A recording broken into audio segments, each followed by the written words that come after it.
Ever stop to think about just how quickly things are changing? I mean, some estimates suggest the pace of global innovation has actually doubled in the last 20 years. Wow, doubled. Yeah, it's a whirlwind, isn't it? And it's touching, well, pretty much everything we do. Mm-hmm. Okay, let's unpack this a bit. We're living in a world that's constantly being reshaped by these major global shifts. Mm. Think about the lasting impact of something like the euro, Sure, yeah. or the interconnectedness that financial crises really laid bare, even the powerful global resonance of, say, human rights movements. Right. And at the heart of how we adapt, how we progress through all this is scientific and academic innovation. It's the engine, really.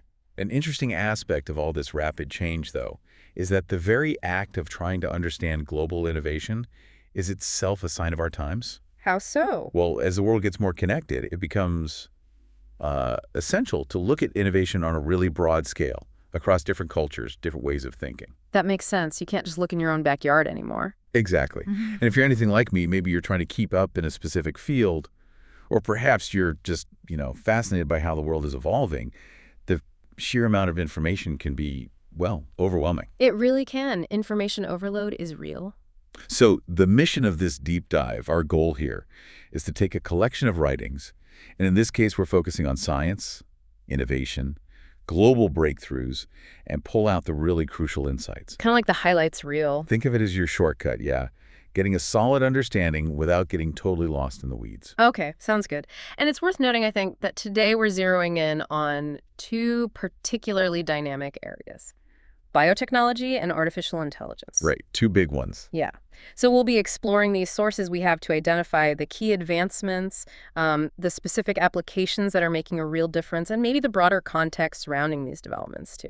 So our goal is pretty straightforward. Yeah. Give you a clear picture of what's happening in these complex fields. Mm. We're aiming for those, aha moments, Mm-hmm. those surprising facts that stick with you, all without getting bogged down in overly technical jargon. Keeping it accessible. Exactly.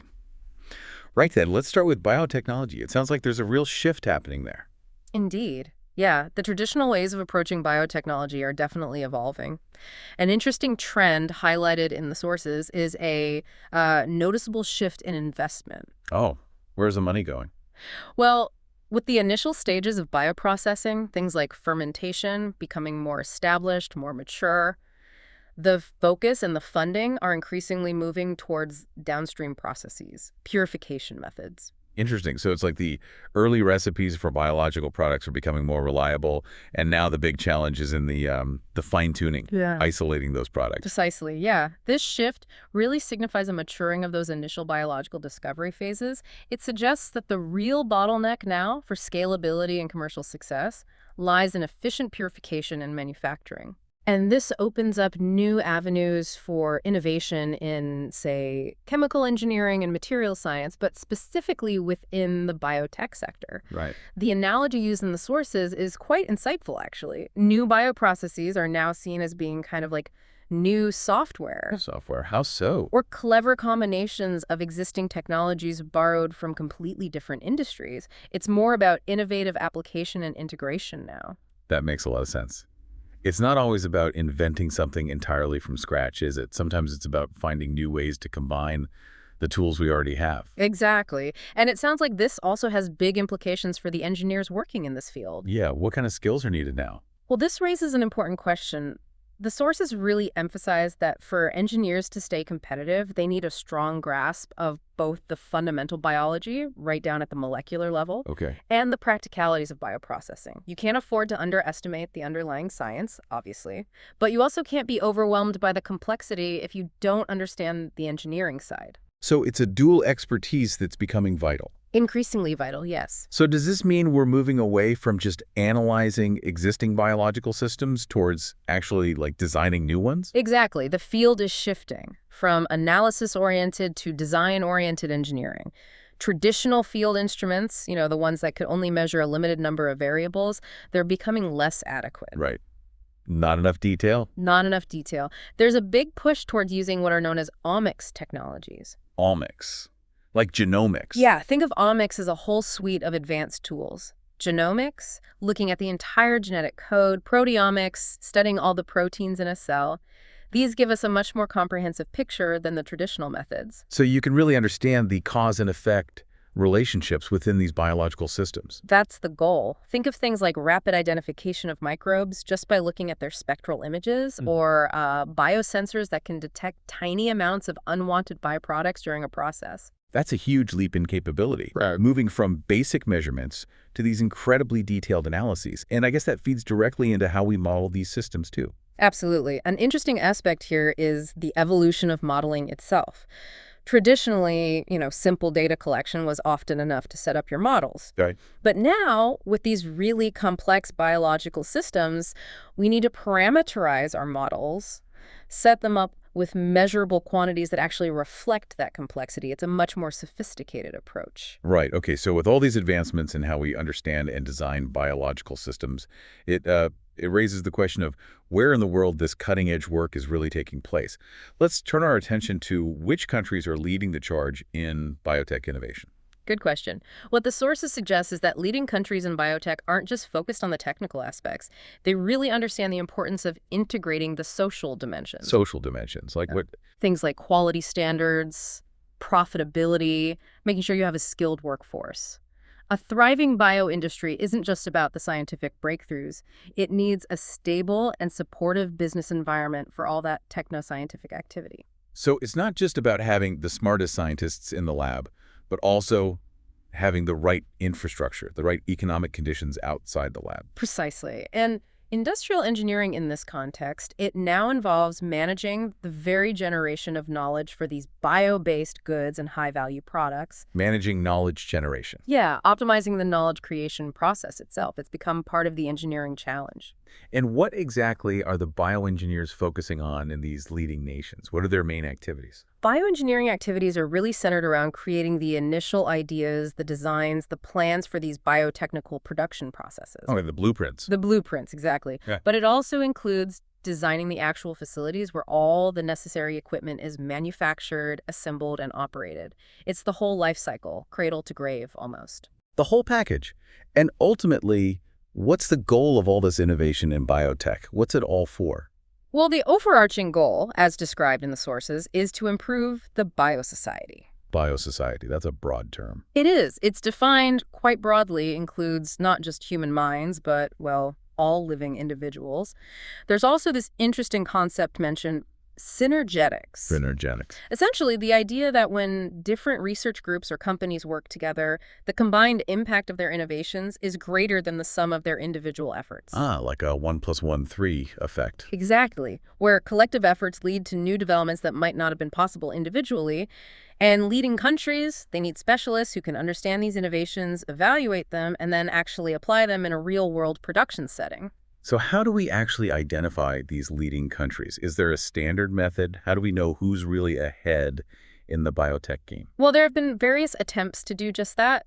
The methods often involve reviewing the processes countries have in place for creating knowledge, but combined with what are called bibliometric studies. Looking at publications. Essentially, yeah, looking at the patterns and impact of scientific publications, who's publishing what, where, how often it's cited. Interestingly, many leading countries seem to operate in concert, forming collaborative groups. Ah, so it's not always nations competing, but sometimes groups working together. Sometimes, yes, whereas countries that are perhaps more narrowly focused tend to offer more generic guidance on a global level. Okay, so we're seeing these advancements across different sectors. Can we look at some specific examples? How is biotech innovation playing out in the real world? Absolutely. The sources provide some compelling case studies. Let's start with agriculture and BT cotton. Ah, yes, BT cotton. Heard of that? This was really the first global application of insect-resistant genetically engineered crops. It hit North America back in 1996. These crops basically expressed a toxin that was harmful to major cotton pests, like certain caterpillars. So it was kind of like a built-in pesticide. What drove its adoption? Why did farmers want it? Well, the primary driver was significant economic losses due to those caterpillar infestations. Ah, Money talks. It often does. This created a real urgency for better pest management solutions.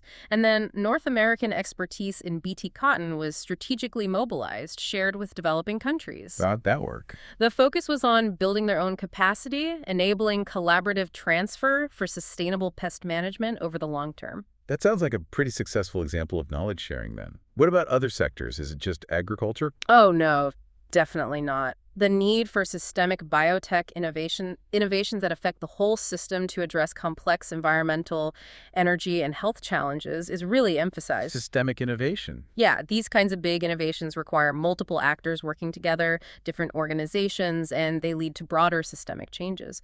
The sources even mention something called a square root model. A square root model for innovation. Apparently, yeah. As a way to understand the different players and their roles in connecting new biotech ideas with real-world applications, it's about intermediation. Interesting. A model for visualizing innovation. We might need to come back to that in a future deep dive. What other real-world applications are highlighted? Well, we also see strategic scenarios being developed for biopesticides in agriculture involving multiple stakeholders and regulating pests and diseases. Okay. And in healthcare, there are policy frameworks being proposed to speed up the adoption of biofarming. Biofarming. Is that using plants or animals to make drugs? Essentially, yes, using genetically engineered organisms to produce pharmaceuticals. So biotech isn't just about crops. It's impacting how we manage our environment, how we produce medicines. Speaking of health, what's the overall impact of biotech on global health looking like? The sources make it crystal clear that biotechnology is recognized as playing a major role in the future of healthcare, across the board. Yeah. From fundamental research to tools like bioinformatics, and of course in the development and manufacturing of new products, new drugs, new therapies. But I sense a but coming. There is a but. A significant challenge remains. Biopharmaceuticals, these advanced drugs, despite being a huge area of investment, are still largely absent from the healthcare systems in many developing countries. That's a stark contrast, isn't it? Massive investment, cutting-edge science, but limited access for many who could potentially benefit the most. How are some places trying to bridge that gap? Dubai is presented as an interesting case study here. They've made a clear commitment to improving their population's health through a quality and sustainable healthcare system. Okay. And a key part of their strategy involves actively engaging with these new biopharmaceuticals. They're aiming for technology transfer, trying to encourage local investment. How are they doing that? Specifically, they've looked to collaborations. The sources mention attending biopharmaceutical fairs in places like Copenhagen and Gothenburg. So rather than trying to reinvent the wheel entirely on their own, they're looking at established hubs of expertise, learning from them. Exactly. Dubai's strategy seems to be about connecting with these major world markets to gain access to knowledge and technology. It avoids the need for incredibly costly, independent investment from the ground up. Makes sense. And the suggestion is that this model, this kind of Dubai plus Copenhagen and Gothenburg project, could potentially be extended to other less developed countries relatively quickly. Within a year, I think one source suggested. Yeah, especially in high-risk areas where access to advanced healthcare is absolutely critical. There's a sense of urgency. That's a really interesting model, leveraging existing global expertise to accelerate development in other regions. Okay, let's shift gears now. Let's delve into the world of artificial intelligence. It feels like you can't have a conversation about global innovation these days without talking about AI. Absolutely not. AI is playing an increasingly significant role in, well, almost everything, but certainly in global communication. And that trend has only been accelerated by the rollout of 5G technology. Faster connections mean more data, more potential for AI. Precisely. But it also brings up the ethical implications right away. Things like privacy violations, potential discrimination built into algorithms. We'll definitely need to circle back to the ethics. But we certainly saw AI thrust into the spotlight during the COVID-19 pandemic, didn't we? Oh, absolutely. Indeed. AI played a critical role in numerous ways then. It helped speed up the development of potential drugs. It was used for monitoring the virus's mutations in near real time. And patient monitoring too, right? Yes, aiding in patient monitoring through analytics, medical imaging analysis, and predictive algorithms trying to figure out who might get severely ill. It really demonstrated its potential in a crisis situation. Beyond the pandemic, though, what are some other diverse applications of AI that the sources highlight? It seems to be popping up everywhere. The applications are remarkably varied. It's quite amazing. We're seeing AI being used to track watershed drought events, sometimes across international borders. Wow. Right. In conservation, using forensic analysis of elephant DNA to track poaching networks. No kidding. Hmm. Elephant DNA. Yeah. Helping to mitigate the accumulation of sargassum seaweed, which is a huge problem in some coastal areas.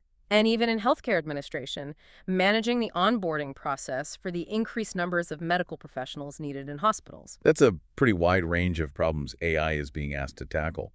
What about specific industries? Like pharmaceuticals, again, you mentioned biotech earlier. Right. The biomedical research and pharmaceutical industry, I mean, they are massive users and generators of data. Right? Yeah, hereabouts, yeah. So they stand to gain significantly from AI.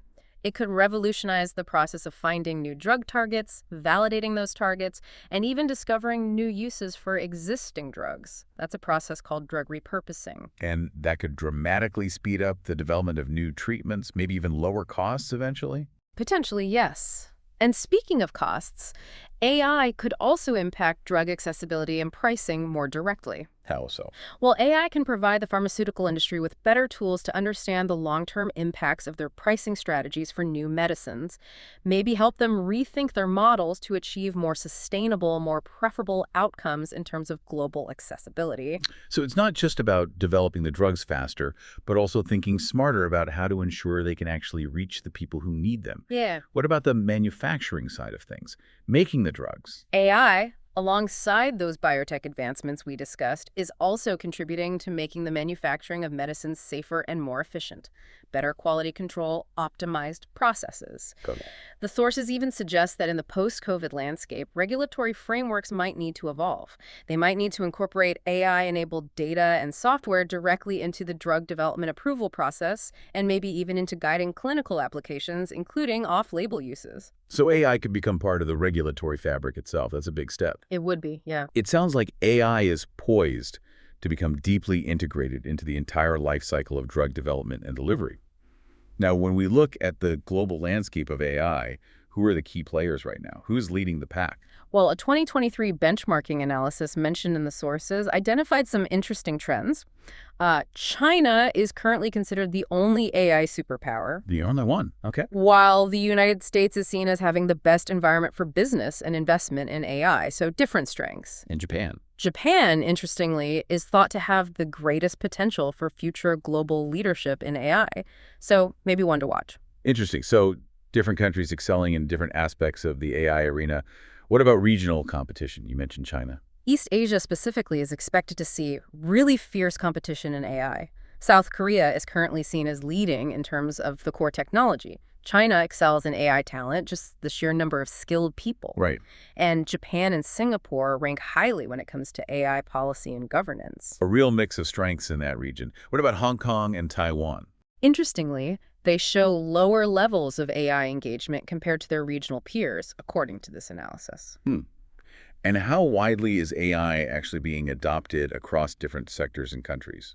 Is it evenly spread? Oh, definitely not. There are significant disparities. Financial services currently leads the pack in AI adoption globally. Okay, that makes sense. Lots of data there. Exactly. Whereas sectors like health, pharma, and biotech are actually lagging behind, Despite the potential we just talked about. despite having arguably a very high potential to create value through AI. It's a bit of a paradox. And country-wise. Countries like China, and to some extent Brazil, are leading and employing AI across a wide range of sectors. They're applying it broadly. Okay. On the other hand, countries like Thailand, Germany, Spain, and Japan are seen as underutilizing AI, despite having the overall capability to implement it more widely. So it's not just about having the tech, it's also about the willingness, maybe the strategy, to apply it across different industries. Exactly. Adoption is key.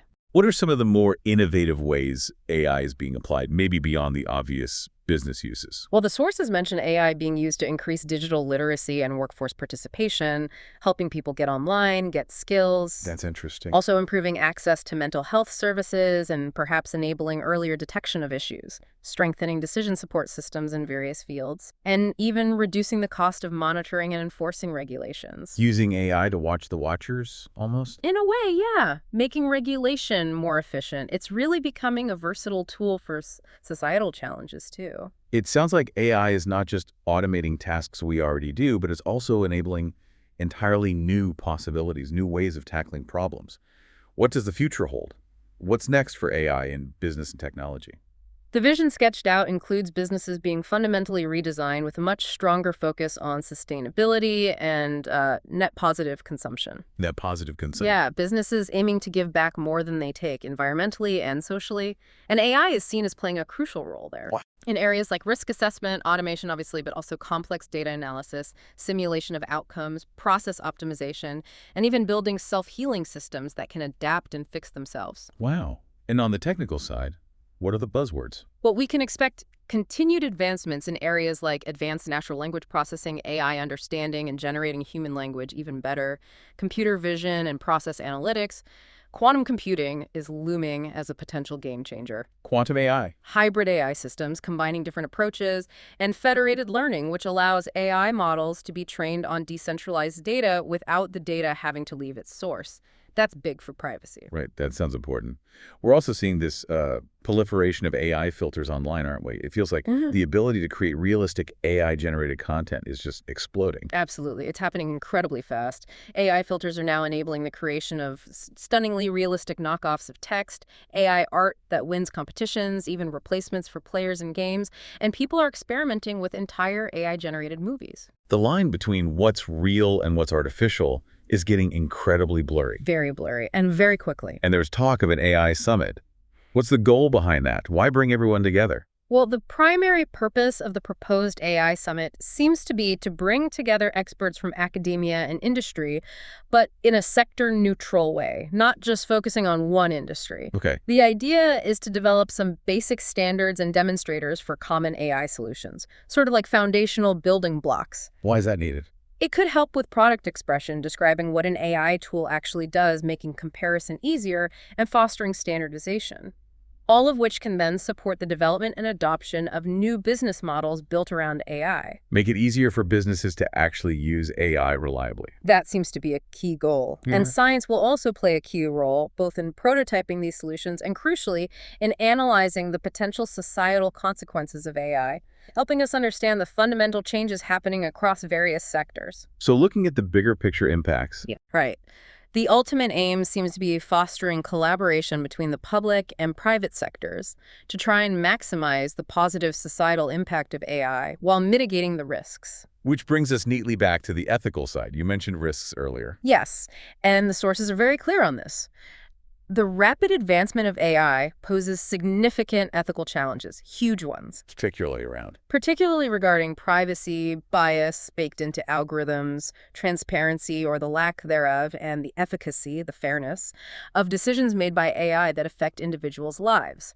Think loans, job applications, even criminal justice. High-stakes decisions being made by machines. Exactly. And a key point made is that decision makers, whether in government or industry, cannot solely rely on the technology company's own ethical codes or their transparency efforts to ensure fair algorithmic conduct. You can't just trust the companies to regulate themselves. That's the argument. The example given is the potential for political bias creeping into large language models or search engine results. Who is ultimately responsible if an algorithm consistently promotes one viewpoint over another? The company that made it, or the company using it.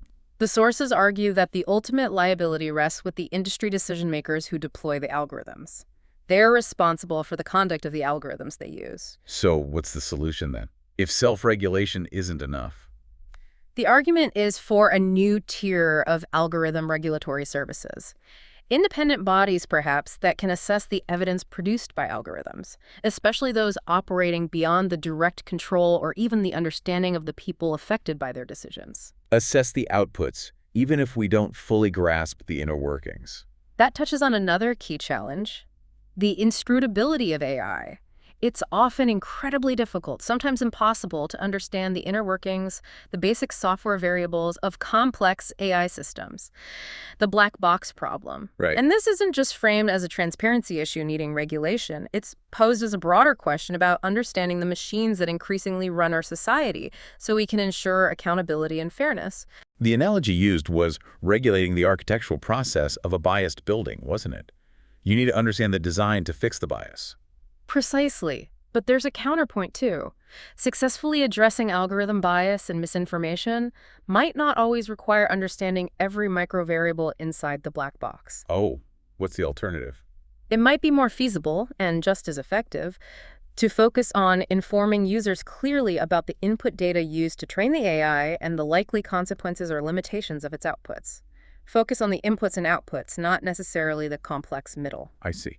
Manage the risks by managing the context around the AI. Something like that. Which leads to a fundamental question posed in the material. What does it actually mean to care for these algorithmically controlled systems in terms of our knowledge and our policy in this technology-driven world? How do we act responsibly towards these powerful, opaque systems? Exactly. AI's opacity, its black box nature, remains a central challenge to addressing the social risks. So where does that leave us? What's the bottom line on regulation? The conclusion drawn is the urgent need for regulatory designs that incorporate rights-safeguarding metrics, ways to measure fairness, bias, impact on rights that are directly accessible to those affected by AI algorithm decisions. We need ways to hold these systems accountable in a meaningful way. Wow. Okay. This has been a fascinating and maybe slightly daunting dive into the interconnected worlds of biotechnology and artificial intelligence. Definitely a lot to think about.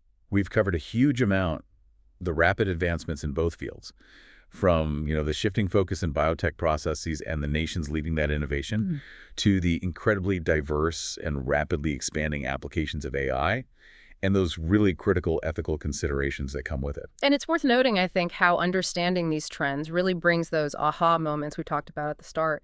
You start to get a much clearer picture of the powerful forces that are right now shaping our future. Absolutely. And these aren't just abstract scientific concepts happening in labs somewhere, are they? They have very real-world implications for our health, for countless industries, for society as a whole. These developments are directly impacting our lives. Which really raises an important final question, perhaps for you, the listener, to consider. Given the absolutely immense potential and the inherent complexities of both biotechnology and artificial intelligence, what is the most critical balance we as a global society need to strike? How do we ensure that this incredible wave of innovation truly serves humanity in a just and beneficial way? A crucial question indeed, something to definitely mull over.